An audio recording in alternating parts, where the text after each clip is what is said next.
कहानी से शुरुआत करते हैं। इसको कहानी नहीं बोलते हैं, ये है इंसिडेंट,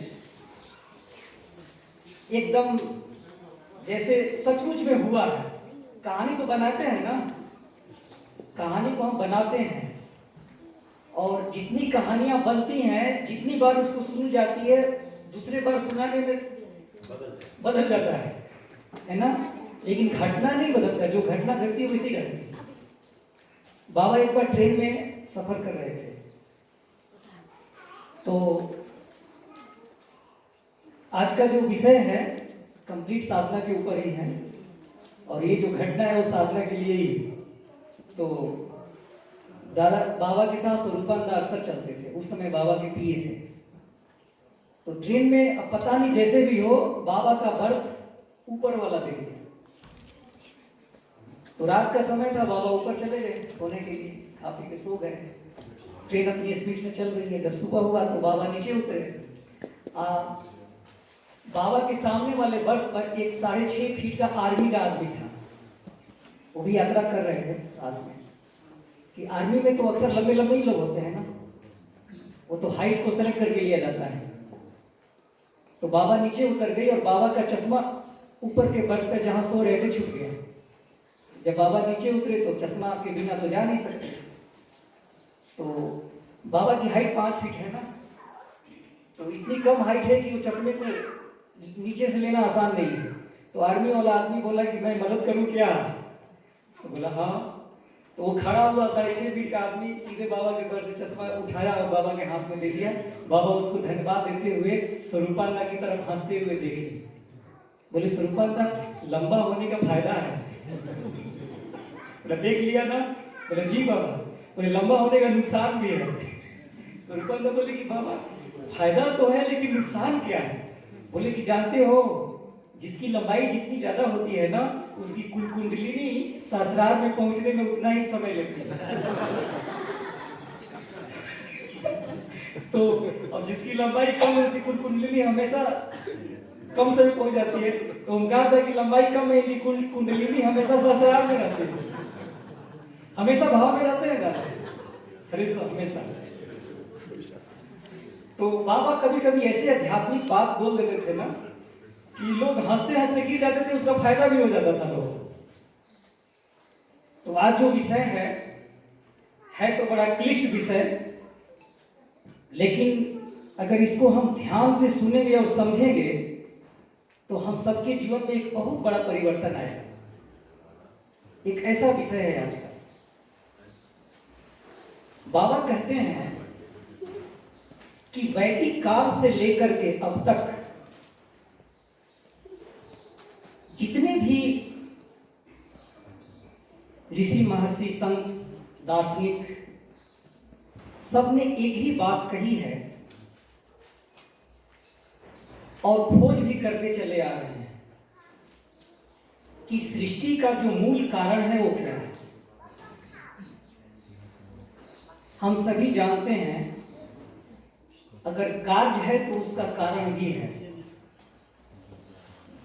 अगर कार्य हो रहा है तो उसके पीछे कोई ना कोई उसका कारण है।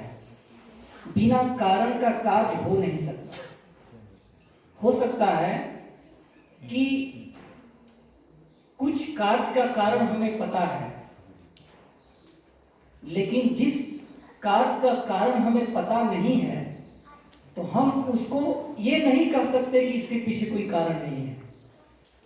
लेकिन कुछ ऐसी बातें होती हैं जिसका कारण पता लगा पाना बहुत मुश्किल हो जाता है। बाबा कहते हैं कि इस दुनिया में जो कुछ भी हो रहा है बिना कारण का कुछ भी नहीं है। एक महर्षि थे, महर्षि कणाद। उन्होंने कॉज एंड इफेक्ट थ्योरी दिया, कार्य और कारण तत्व को लेकर। उन्होंने कहा था कि इस सृष्टि के अंदर जो कुछ भी हो रहा है सबके पीछे उसका कोई ना कोई कॉज है, कोई ना कोई कारण है। तो आज का जो विषय है ये पूरे विषय में बाबा यही एक ही बात बता रहे हैं कि सृष्टि का जो मूल कारण है किसको माना जाए, कौन है सृष्टि का मूल कारण। इस विषय पर और भी कहीं बाबा चर्चा किए हैं, लेकिन आज का जो विषय है हम लोग सिर्फ उसी से संबंधित बात करेंगे।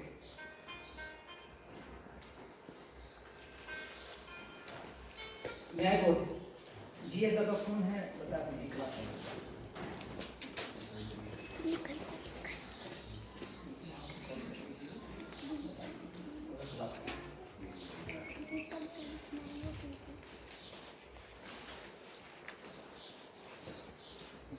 तो बाबा कहते हैं कि प्रतिसंवेदी पुरुष किसको कहते हैं, कौन है प्रतिसंवेदी पुरुष।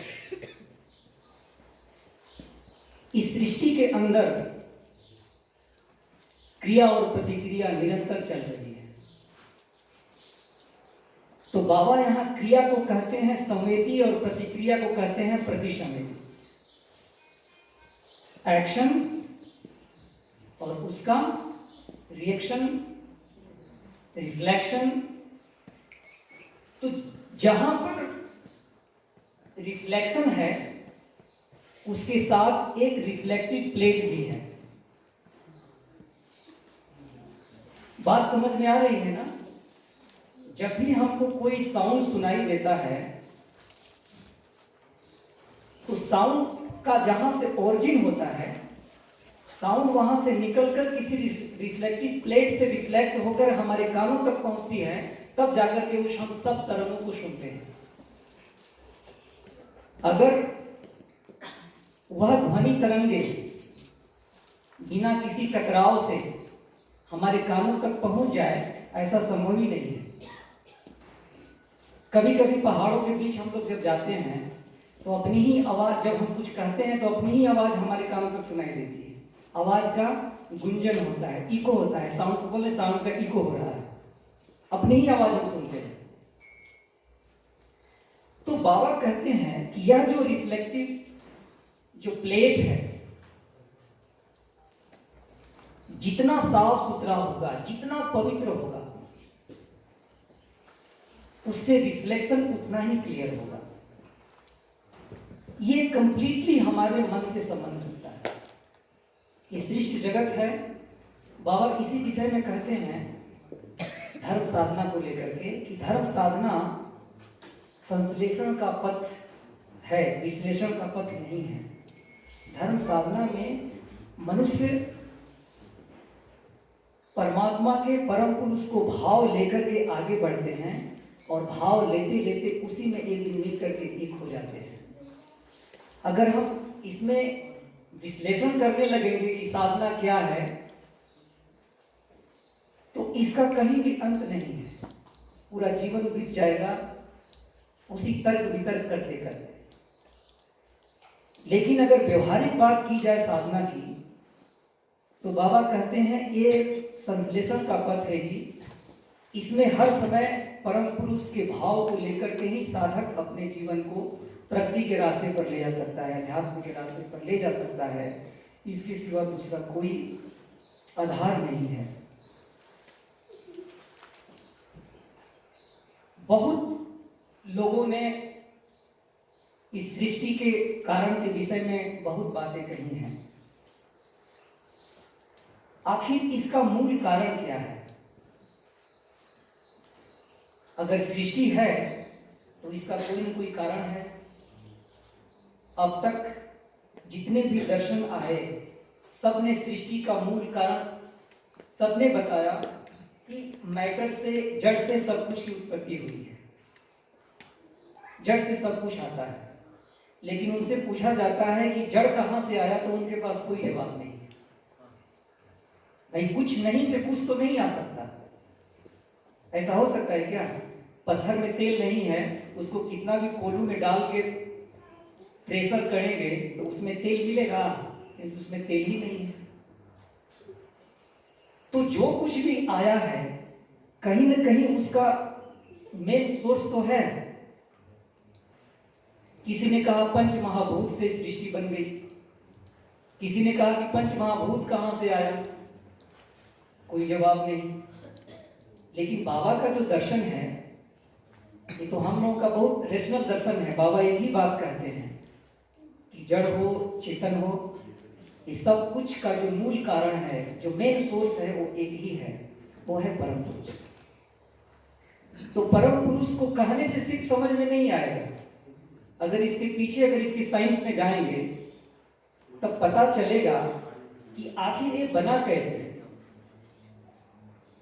एक अलग विषय है ये जो पंच महाभूत पहले की जो अवस्था थी निर्गुण ब्रह्म की, कैसे सगुण ब्रह्म बने और कैसे पंच महाभूत की उत्पत्ति हुई, फिर कैसे मन और प्राण की उत्पत्ति होती है, ये अलग विषय है, एक अलग साइकिल ऑफ क्रिएशन का अलग चैप्टर है। तो बाबा कहते हैं कि हमारा जो मन है इसके 3 कंपोनेंट हैं। पहला है महत, दूसरा है अहम और तीसरा है चित्त। सबको पता है ना, महत, अहम और चित्त। महत क्या है? महत है प्योर आई फीलिंग, मैं हूं, इसका अस्तित्व का जो बोध है कि मैं हूं, ये है महत। क्लियर हो रहा है ना? मैं हूं, क्योंकि यहां हम जितने लोग बैठे हैं सबके पास अपना एक मैं है, और उस मैं में एक भाव है कि मेरा अस्तित्व है, मैं हूं। मैं को लेकर के अस्तित्व है। जिस दिन मैं मिट जाएगा अस्तित्व खत्म हो जाएगा। मैं को लेकर के सृष्टि है, मैं को लेकर के सृष्टि चल रही है, और मैं को लेकर के ही ये सृष्टि एक दिन उन्हीं में मिल करके वही हो जाएगी। तो बाबा कहते हैं कि जो मैं है यह प्योर आई फीलिंग है, ये मैं के अस्तित्व को लेकर के है महत्व। और दूसरा है अहम तत्व। ये क्या है? इसमें कर्ता का भाव है, कर्ता भाव है ना। तो बाबा कहते हैं यही अहम तत्व मनुष्य का जो है यही साधना करता है। मनुष्य का अहम तत्व ही साधना करता है। अहम तत्व मनुष्य की बनिस्पत और भी कोई ऐसे जीव हैं जिसमें अहम तत्व कुछ विकसित है। जैसे बाबा बोलते हैं बंदर हुआ, गाय और कुत्ते, ये 3 ऐसे जीव हैं जो मनुष्य के बनिस्पत इसमें भी अहम तत्व विकसित होता है। बाबा कहते हैं कि भविष्य में ये भी साधना कर सकेंगे, इनको मौका दिया जाएगा। तो अब अहम तत्व तो साधना करता है, सिर्फ साधना नहीं करता, इस संसार में जो कुछ भी क्रियाकलाप है, जो भी हम कर्म कर रहे हैं, ये अहम तत्व के माध्यम से ही हो रहा है। और जो कुछ हम करते हैं उसका परिणाम का जो रिजल्ट होता है, जो फल होता है, वो हमारे चित्त में स्टोर होता है। चित्त को बेसिकली हम मन ही मानते हैं। कोई कहता है कि आज मेरा मन ठीक नहीं है, आज मेरा चित्त ठीक नहीं है, आज किसी भी काम में हमारा चित्त नहीं लग रहा है, मन नहीं लग रहा है। क्या हो गया भाई? हमारा रिफ्लेक्टिव जो प्लेट है कहीं ना कहीं डिस्टर्ब हो गया। परमात्मा की जो प्रतिछाया है ठीक तरीके से हमारे ऊपर नहीं पड़ रही है। क्लियर हो रहा है ना? तो बाबा कहते हैं कि चित्त है ना, ये एक दूसरे से कनेक्टेड है। इस बार का आनंद बानी जो बाबा जन्मदिन में जो आया होगा, आप लोग पढ़े होंगे, बहुत ही रहस्यमय बाणी थी। बाबा कहते हैं ना कि अहम तत्व महत तत्व जितना प्योर होगा, हमारा अहम उतना ही प्यूरिटी के आधार पे काम करेगा, उतना ही पवित्र होगा। और जितना हमारा अहम पवित्र होगा, हमसे उतना ही पवित्र काम होगा।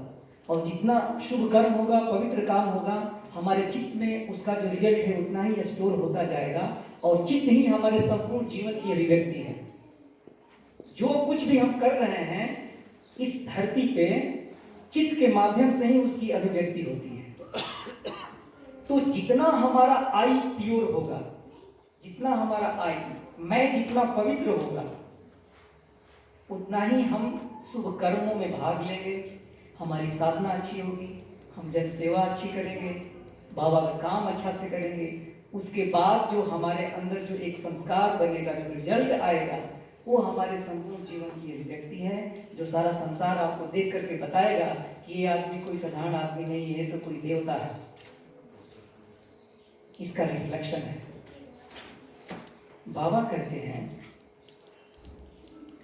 कि जीवात्मा को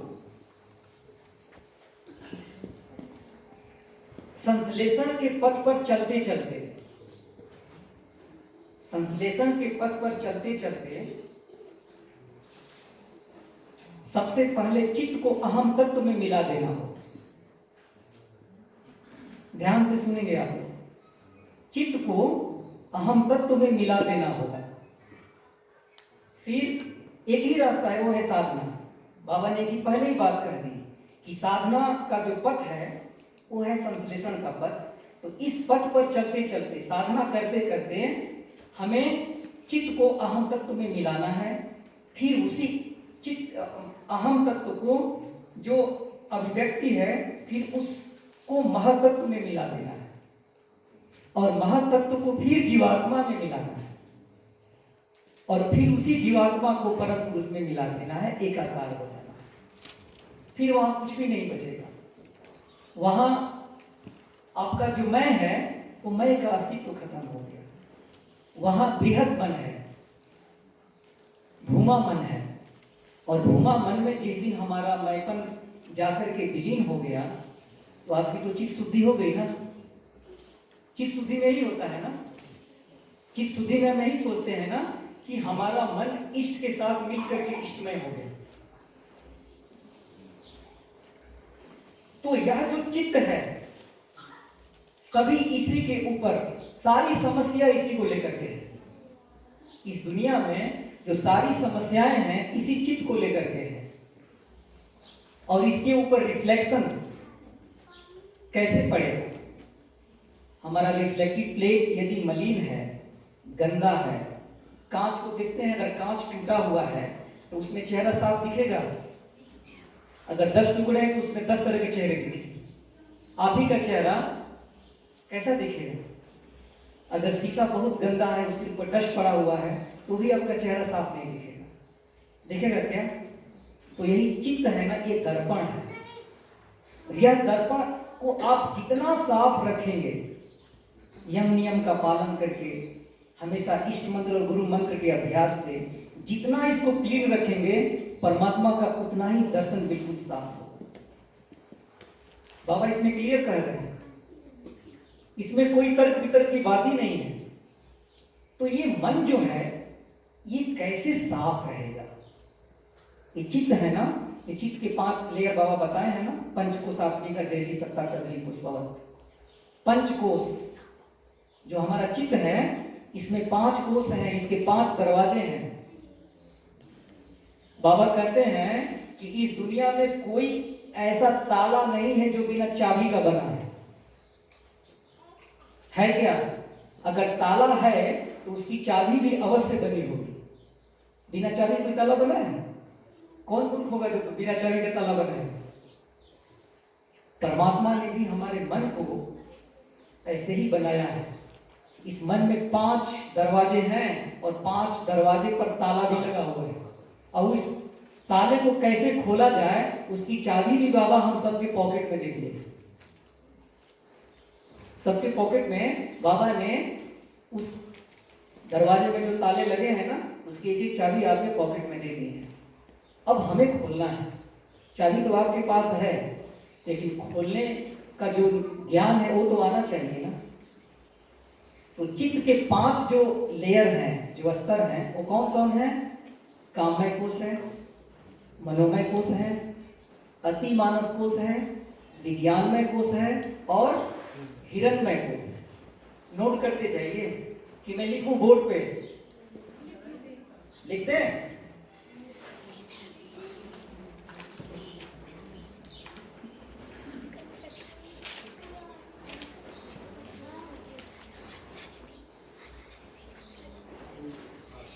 पहला है काममय कोश।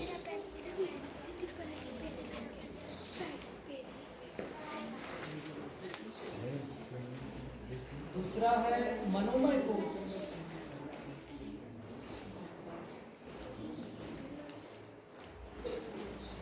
मैं रोमन स्क्रिप्ट में लिख रहा हूं, इसलिए कोई कंफ्यूज नहीं होंगे कि दादा गलत लिख रहे हैं। कभी कभी होता है ऐसा। एक बार ट्रेनिंग सेंटर में किसी ट्रेनिज ने नाम लिख दिया एक ट्रेनिज का, प्रमोद, तो PROMAD संस्कृत में लिखते हैं, और जो जनरल इंग्लिश है PROMERAMOD, तो मार्गी आया तो बोले दादा ये नाम मेरा गलत लिखा गया है, प्रमोदा हो गया, ये लगा तो प्रमोदा हो गया ना, और उनका नाम है प्रमोद। तो एक ट्रेनिज उनको समझा दिया कि ये इंग्लिश में नहीं लिखा हुआ है, संस्कृत में लिखा हुआ है। तो जितने भी वेद, उपनिषद, जो भी बातें पुराने सभ्यता से जब से जो भी स्क्रिप्ट है ना बाबा का दिया हुआ, तो रोमन में ही सब लिखा हुआ है, क्योंकि रोमन ही एक ऐसा स्क्रिप्ट है जो क्लियर कंप्लीट प्रोनाउंसिएशन देता है, उसमें कहीं कोई कंफ्यूजन नहीं होता, कोई कंट्रोवर्सी नहीं होती। लेकिन जो लोग नहीं जानते हैं वो लोग परेशान हो जाते हैं कि ये गलत लिख दिया, क्योंकि इसका प्रचलन अभी समाज में नहीं है ना, पूरा वेद उसी में लिखा हुआ है, वही इसके लिए मनोमय कोश है। फिर अतिमानस कोश, अतिमानस कोश। चौथा है विज्ञानमय कोश।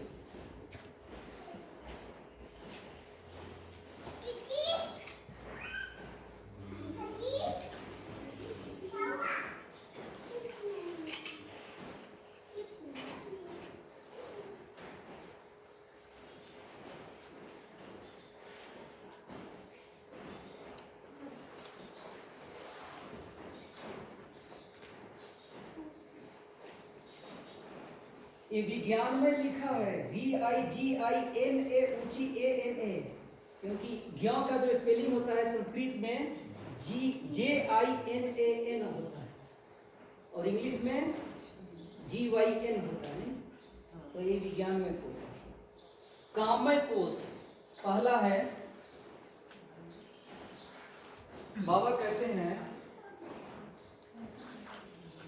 कि काममय कोश में क्या है, ये पूरा जितनी भी इच्छाएं हैं मनुष्य के जीवन की, वो सब काममय कोश में ही भरी पड़ी है। भाई इच्छाएं तो अनंत हैं, इच्छाओं का कहीं अंत नहीं है। अगर दुनिया में हम इच्छा को लेकर के चलेंगे तो हम इच्छाओं की गुलामी करने में लग जाएंगे, क्योंकि इच्छाओं का कहीं अंत नहीं है।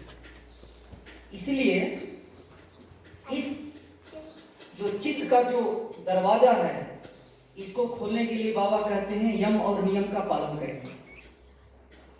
क्या करेंगे?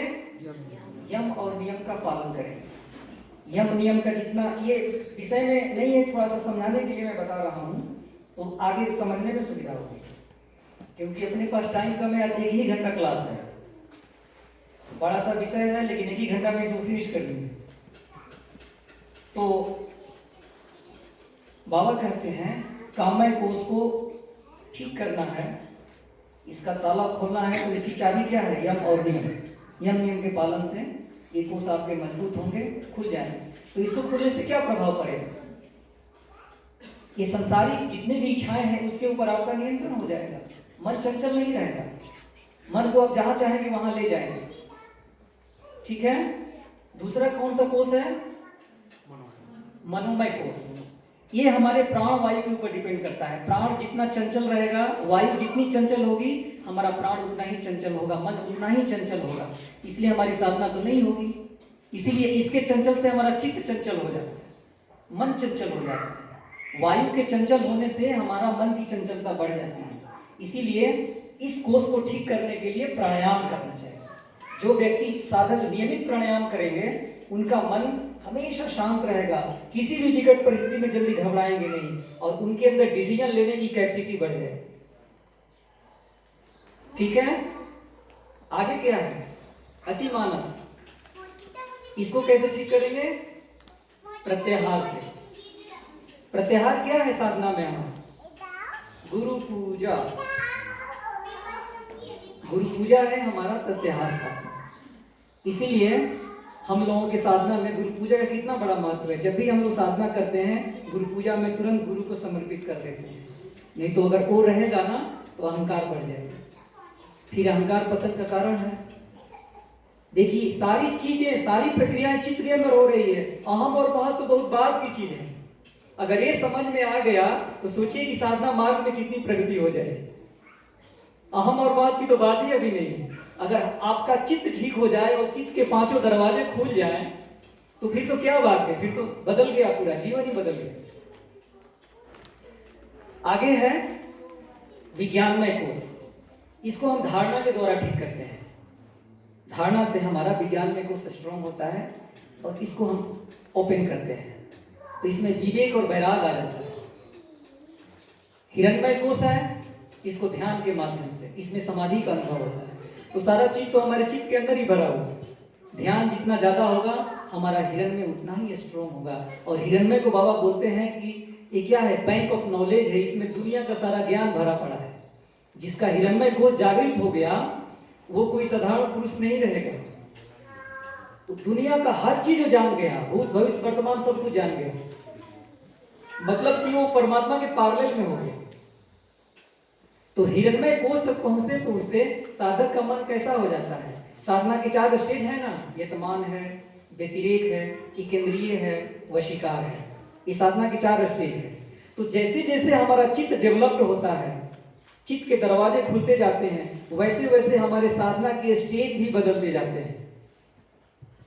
ध्यान से सुनेंगे आप लोग। जैसे जैसे हमारे चित्त स्ट्रॉन्ग होगा, जितना क्लीन होगा, ठीक है, वैसे वैसे हमारे साधने के स्टेज भी बदलेंगे। हमारे साधना में जैसे जैसे प्रगति होती जाएगी। तो शुरुआती दौर में हम यतमान की अवस्था में रहते हैं, फिर जैसे जैसे हम ऊपर प्रयास के माध्यम से, गुरु कृपा से जब ऊपर बढ़ते हैं साधना में, वो अवस्था आती है व्यतिरेक की। यहाँ व्यतिरेक साधक बहुत सारे बैठे हुए, ठीक है। जब उस साधक जब उस स्टेज को भी जब पार करता है, बहुत स्ट्रगल होता है। इकेंद्रिय की अवस्था में जब आता है तो इकेंद्रिय की अवस्था में आने पर मन को गिरने का चांस और बढ़ जाता है, क्योंकि आप देखे होंगे जितनी ऊंचाई पर आप चढ़ेंगे अगर वहां से गिरते हैं तो उतना ही चोट लगती है। इसलिए अध्यात्म क्षेत्र में भी जितनी साधना के ऊपर आप जाते हैं उतना ही गिरने के भी चांसेस है, पतन होने के भी चांसेस है। स्वामी रामकृष्ण परमहंस हमेशा इस बात को बोलते थे कि जिस लेवल में हमारी साधना है, अगर पूरी तरीके से हमारी साधना वशीकार तक नहीं पहुंची है, तब तक हमें 100 में 100% चांसेस है गिरने का, पतन होने का। इसीलिए बाबा एग्जाम्पल के तौर पे रामकृष्ण परमहंस का एग्जाम्पल देते थे और बोलते थे कि वो वशीकार साधक थे।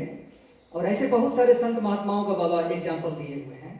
तो वशीकार साधना में जब मन जब जाता है वशीकार साधक का, तो उसमें एक अलग अनुभूतियां होती हैं। जीवन से संबंधित संसारिक जो दुख है, जो आनंद है, जो संघर्ष है, वो सब कुछ वो अनुभव करता है। लेकिन एक सच्चाई का भी सामना उसके जीवन में होता है कि ये संसार में कुछ भी एक जैसा नहीं है, सब कुछ परिवर्तनशील है। आज दुख है तो कल हो सकता है कि सुख आए। सुख भी परमानेंट नहीं है, वो भी एक दिन धीरे धीरे धीरे धीरे फिर दुख की तरफ बढ़ेगा। सुख और दुख ऐसे ऐसे कर करके मनुष्य का जीवन निकलता है। एक जैसा इस धरती पर कुछ भी नहीं है, परमानेंट इस धरती पर कुछ भी नहीं है। हर चीज टाइम से आता है और टाइम से चला जाता है। इसलिए बाबा कहते हैं कि अपने ऊपर सबसे पहले सेल्फ कॉन्फिडेंस अपने अंदर पैदा करना पड़ेगा कि हमें साधना करनी है और साधना का पथ ही हमारे लिए कल्याण का पथ है। इसी साधना पर चल के ही हमें अपने जीवन को सफल बनानी है, इसके बिना कोई दूसरा नहीं। इसलिए इस चैप्टर के पहले दूसरे पैराग्राफ में बाबा ने कह दिया कि धर्म साधना का जो पथ है वो संश्लेषण का पथ है, विश्लेषण का नहीं है। इसमें तर्क करेंगे तो फिर साधना नहीं हो पाएगी। तर्क यदि करना भी है तो 60 पॉइंट के ऊपर प्रश्न कीजिए, परिप्रश्न करेंगे, प्रश्न नहीं। क्योंकि कभी कभी लोग ज्ञान को टेस्ट करने के लिए लोग प्रश्न करते हैं कि कितने ज्ञानी हैं, इनका भी ज्ञान का पता चल जाए। तो बाबा कहते हैं कि इसको कुतर्क बोलते हैं, तर्क और कुतर्क, इसमें कहीं कोई तालमेल नहीं है। परिप्रश्न करेंगे अपनी आध्यात्मिक साधना में उन्नति करने के लिए। ठीक है। बाबा कहते हैं कि इंद्रिय का जो विकास है, जैसे हमारी 10 ज्ञानेंद्रियां हैं और 10 कर्मेंद्रियां हैं, ये दोनों मिला के 10, 5 कर्मेंद्रियां और 5 ज्ञानेंद्रियां। तो क्या ज्ञानेंद्रियों को हम प्रतिसंवेदी कह सकते हैं? क्या इस सृष्टि का मूल कारण ज्ञानेंद्रियां हैं या मूल कारण पंच महाभूत है? क्या है? फिर बाबा कहते हैं कि पंच महाभूत भी तो बृहद मन से आया है। पंच महाभूत कहां से आया है? बृहद मन से आया है। और जो ज्ञानेंद्रियां हैं, कर्मेंद्रियां हैं, वो भी कहां से आई है?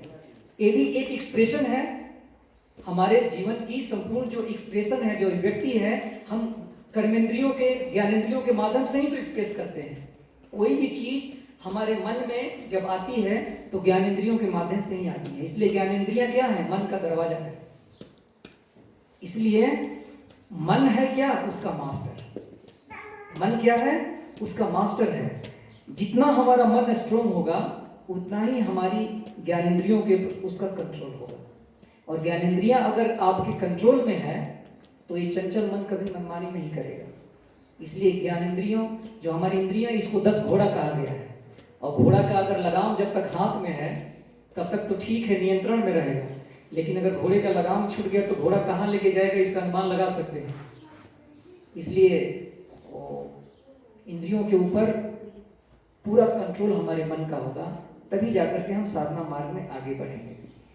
तो बाबा आगे बोलते हैं कि जो पुरुष है, प्रतिसंवेदी जो पुरुष हैं, हम कैसे मानेंगे कि वो इस सृष्टि के मूल कारण है? तो बाबा कहते हैं पुरुष का मतलब क्या होता है? जो पूर्व में बैठे हैं, पूर्व मतलब घर, करते कुछ भी नहीं, सिर्फ साक्षी तो कर रहे हैं, देख रहे हैं। जैसे बाबा एक एग्जाम्पल देते हैं कि किसी के घर में जब शादी होती है तो उस शादी का पूरा प्रोग्राम चल रहा होता है और एक घर का जो मुखिया होता है ना, जिसके कंट्रोल में सारा प्रोग्राम चल रहा होता है, और चुपचाप बैठकर कहीं से वो देख रहे होते हैं। वो करते कुछ नहीं है लेकिन सबके ऊपर उनकी दृष्टि है। उसी तरीके से पूरा जो संसार, जो रंगमंच देख रहे हैं ना, ये परमात्मा करते कुछ नहीं है। एक नियम बना दिया, अपने नियम से सृष्टि चल रही है, वो चुपचाप बैठ करके एक जगह उसको देख रहे हैं कि कौन क्या कर रहा है, कौन क्या कर रहा है, ये वो देख रहे हैं। तो अब जरा सोचिए कि ये मन में भावना आ जाए कि हर समय आपको देख रहे हैं, वो पुरुष हर समय देख रहे हैं, लेकिन कहते कुछ नहीं है, करते भी कुछ नहीं है, लेकिन वो देख रहे हैं। यही हमारे गुरु मंत्र का स्पीड है। गुरु मंत्र में हर समय हम लोग यही भावना लेते हैं ना कि बाबा हर समय हमें देख रहे हैं। वीडियो कैमरा का यही काम है। तो ऐसा वीडियो कैमरा हम लोगों के जीवन में 24 घंटे में 24 घंटे लगे हुए हैं कि हर पल आपकी एक्टिविटी को ऑब्जर्व किया जा रहा है। वो देख रहे हैं आप क्या कर रहे हैं। सिर्फ यही नहीं, आप क्या मन में सोच रहे हैं वो भी वो देख रहे हैं, सुन रहे हैं, वो भी उनको पता है।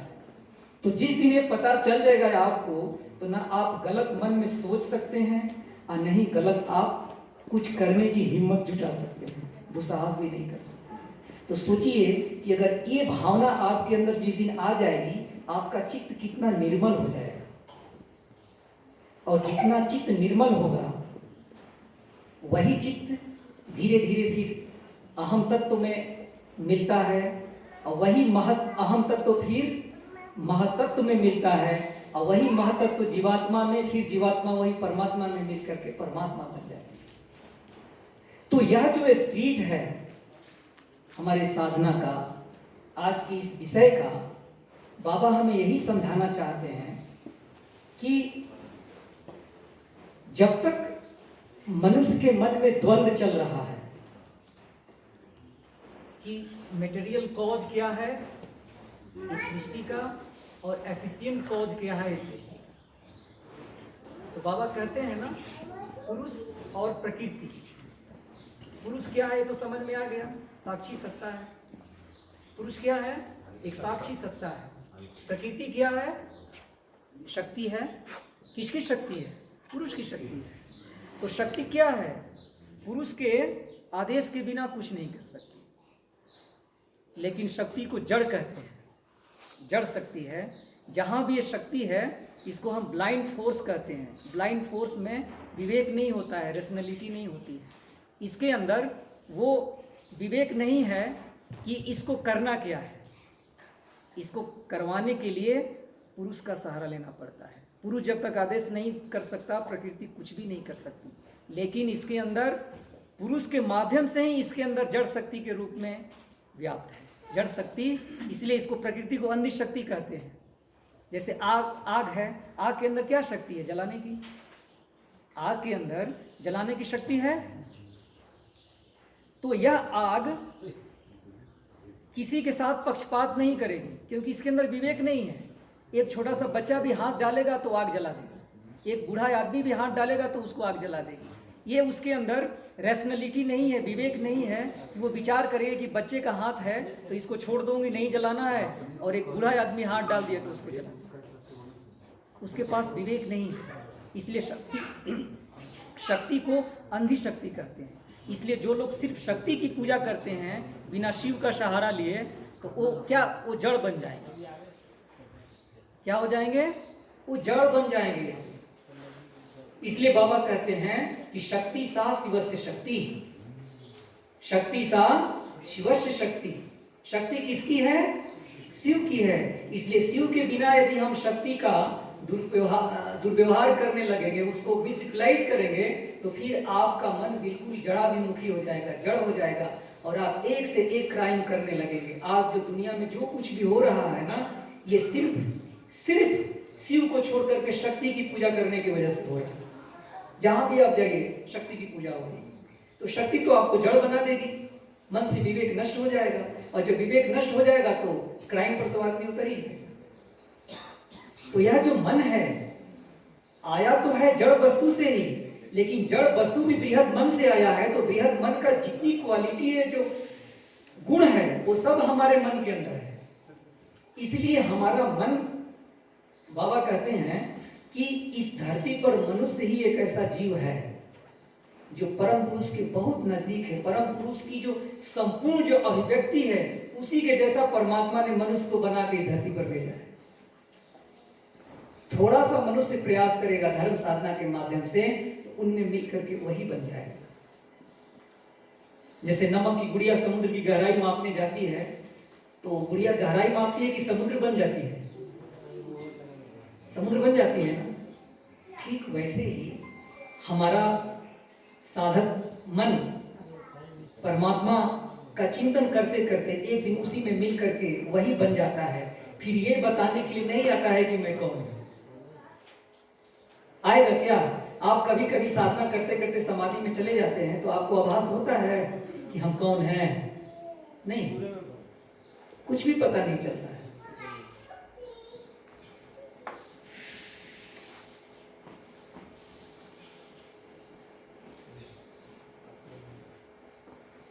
बाबा कहते हैं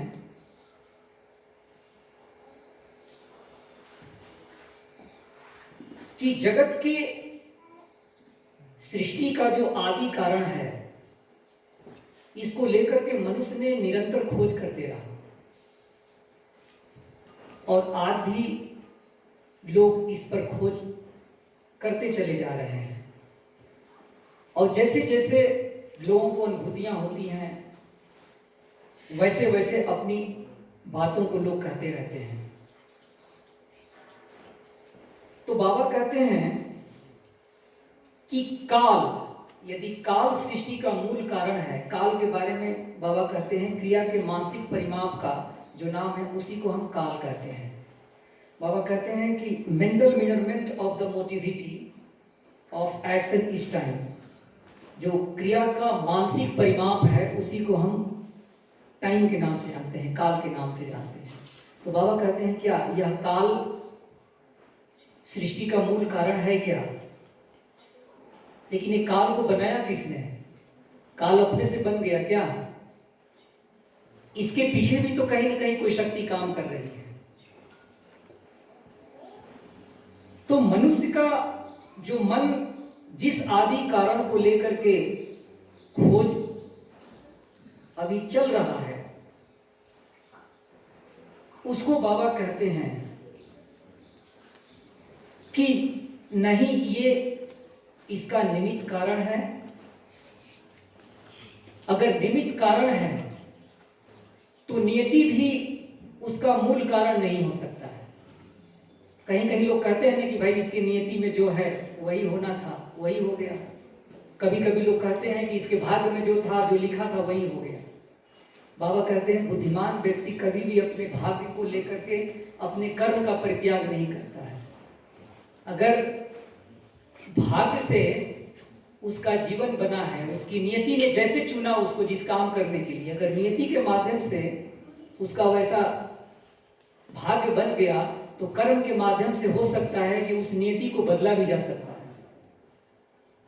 मनुष्य को परमात्मा ने धरती पर बना करके भेज दिया, सुंदर शरीर सुंदर मन दे करके। तो कहीं ना कहीं उसकी नियति अच्छी थी कि मनुष्य का शरीर मिला, ठीक है। अगर इस मनुष्य का शरीर पा करके और अपने भाग्य के ऊपर सब कुछ छोड़ देगा और चुपचाप बैठ जाएगा तो जो मनुष्य का शरीर मिलेगा एक दिन पता नहीं क्या हो जाएगा, जानवर भी बन सकता है। तो बाबा कहते हैं कि जो बुद्धिमान पुरुष हैं अपने भाग्य को कभी भी नियति को लेकर के नहीं कोसते हैं कि हमारे भाग्य में यही था जो हुआ। कर्म के माध्यम से उसको हमेशा बदलने का प्रयास करना चाहिए। साधना भी एक हमारा कर्म है। मनुष्य का जीवन, शरीर, मन परमात्मा ने अगर धरती पर बना के भेजा है तो इसे हमको साधना करके फिर अपने लक्ष्य तक पहुंचने का प्रयास करना चाहिए। बाबा कहते हैं कि एक्सीडेंट कहकर के इस धरती पर कुछ भी नहीं है। एक्सीडेंट हम लोग कहते हैं ना कि एवरीथिंग इज एक्सीडेंटल, कहते हैं ना। बाबा कहते हैं कि nothing is accidental, everything is incidental. Accident कहकर के बाबा कहते हैं कि धरती पर कुछ भी नहीं है। जो कुछ भी हुआ वो पूर्व निर्धारित था। तो जब पूर्व निर्धारित है तो हम एक्सीडेंट कैसे कहेंगे? पहले से फिक्स है। कोई कहता है कि भूकंप आ गया, अचानक थोड़े आया है। उसकी जो प्रक्रियाएं हैं वो सैकड़ों सालों से चल रही थी। एक दिन में भूकंप नहीं आता है। प्लान उसका जो नेचर का जो रूल है, जो ज्योग्राफिकल कॉज है, उसका जो नेचुरल जो फेनोमेना है वो निरंतर चल रहा है। हमको पता नहीं है उसका कारण, आपको पता नहीं है। जब आता है तो कहते हैं कि भूकंप आ गए, इतने सारे लोग मर गए, इतने सारे लोग अकाल मृत्यु के गर्त में चले गए। बाबा तो कहते हैं कि अकाल मृत्यु एक चींटी की भी नहीं हो सकती। अगर एक चींटी भी अगर अकाल मृत्यु को प्राप्त करे तो इस सृष्टि के अंदर बहुत बड़ा परिवर्तन होने लगे। हर चीज का टाइम, प्लेस, पर्सन के अकॉर्डिंग हर चीज फिक्स है कि कब क्या होना है। तो बाबा कहते हैं क्या ये भी सृष्टि का मूल कारण है? ये भी सृष्टि का मूल कारण नहीं है। देखिए धीरे धीरे बाबा स्टेप वाइज स्टेप, वृत्तियां, तन्मात्रा, पंचभूत, महाभूत, इंद्रियां, धीरे धीरे होकर के यहां तक पहुंचे। बाबा कहते हैं अंत में क्या? काल, एक्सीडेंट, इंसिडेंट, यहां तक हम लोग पहुंचे। तो बाबा बोलते हैं कि इस सृष्टि में एक्सीडेंट कहकर के कुछ भी नहीं है। जो कुछ भी है सब प्री प्लान्ड है, पहले से फिक्स है। टाइम हो चला है। तो हमारा जो पंच भौतिक जो शरीर है ये पंच महाभूत से बना है ना? सबको मालूम है ना? पंच महाभूत क्या क्या है? आकाश है, वायु है, अग्नि है, जल है, मिट्टी है। ये 5 तत्वों से हमारा शरीर बना हुआ है। इन 5 तत्वों का अपना अलग अलग हमारे शरीर में प्रभाव है। किसी का तामसिक प्रभाव है, किसी का राशिक प्रभाव है, किसी का सात्विक प्रभाव है कि नहीं?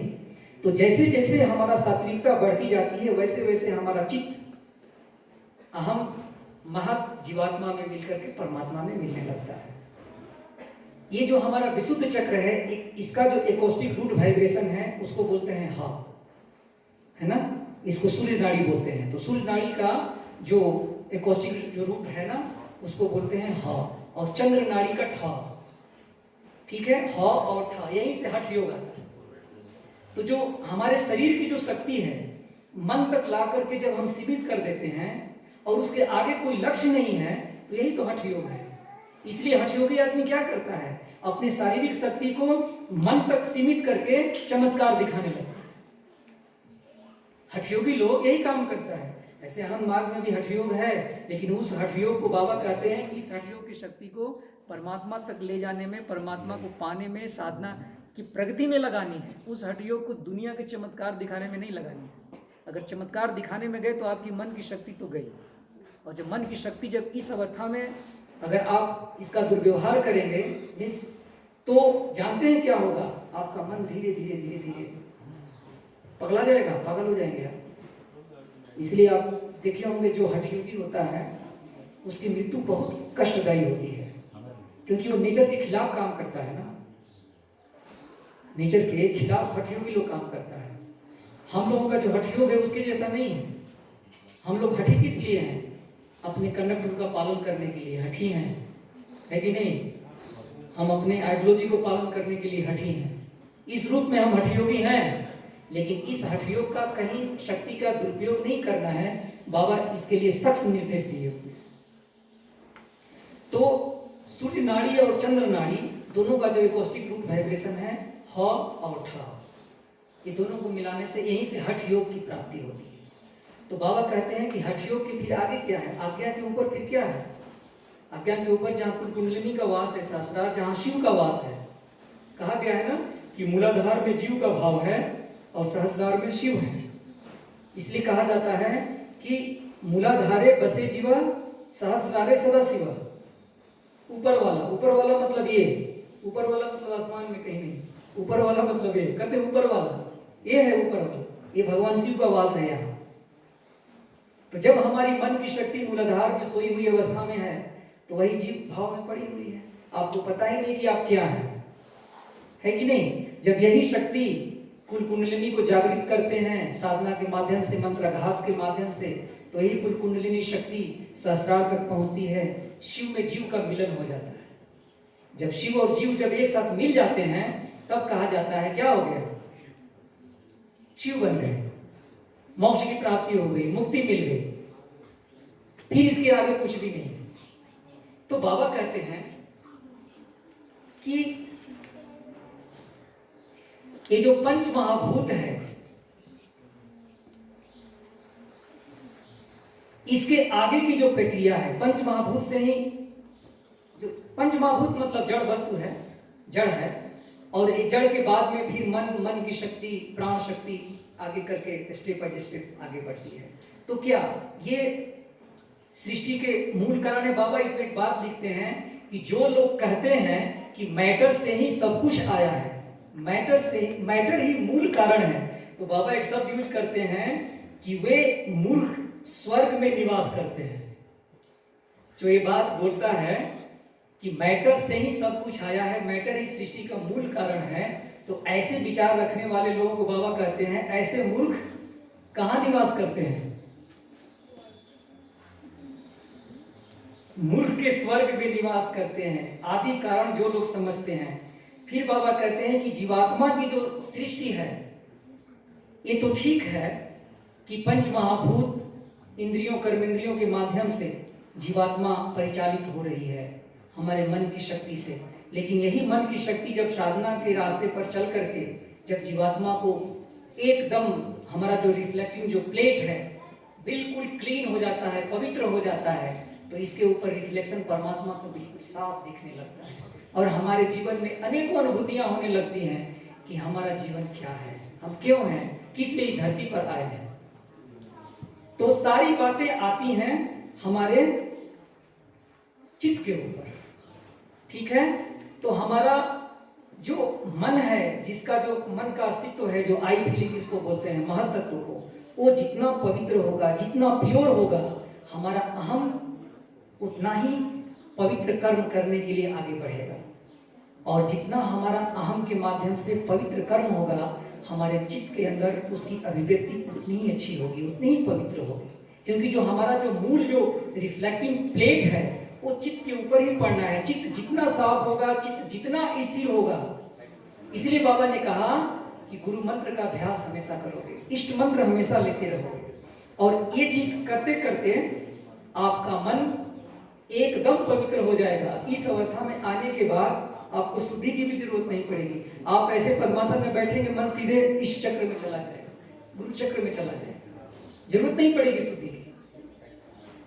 लेकिन जब यदि हम ऐसा मन बनाएंगे तब ना, मन में सांसारिक जो क्लेश है उसको पाल करके द्वेष, ईर्ष्या, घृणा, शंका, ये सब चीज को पाल करके मन में रखेंगे तो हमारा चित्त कैसे साफ होगा? जब हमारा चित्त ही नहीं साफ होगा तो उस परम पुरुष का रिफ्लेक्शन कैसे होगा? है कि नहीं? इसलिए आज के विषय को बाबा ने बहुत गहराई से एक ही बात कहना चाहते हैं कि अगर प्रति समिति अगर कोई है तो